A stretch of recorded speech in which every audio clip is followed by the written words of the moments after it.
Hobbies are banned. Hobbies are completely banned, and I always seem to find myself getting into a hobby.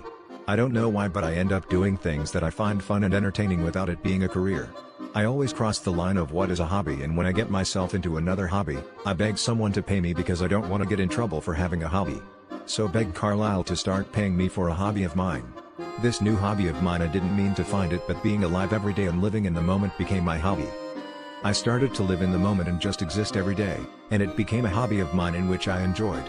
Then suddenly I got warnings to ditch my hobby and I became scared. I went to Carlisle and I begged him to start paying me for my hobby, which is living every day. I begged Carlisle to pay me any amount, and doesn't have to be a lot.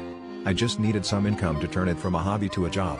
Carlisle felt sorry for me and decided to pay me a penny a day for my hobby, which is living in the moment. Then I found another hobby by accident, and this hobby was a little extreme. I used to punish the innocents because they had done no wrong. I don't know why I enjoyed it, but I guess it was because they were innocent. They begged me not to hurt them for being innocent and not doing any crime. The more innocent they were, the more I wanted to punish them for being innocent.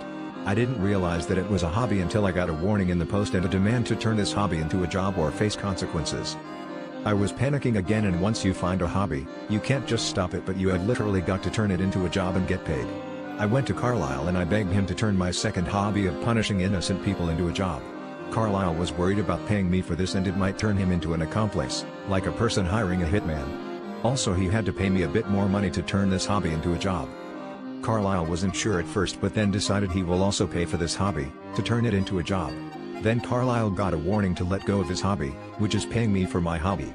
Now he has got to find someone to pay him.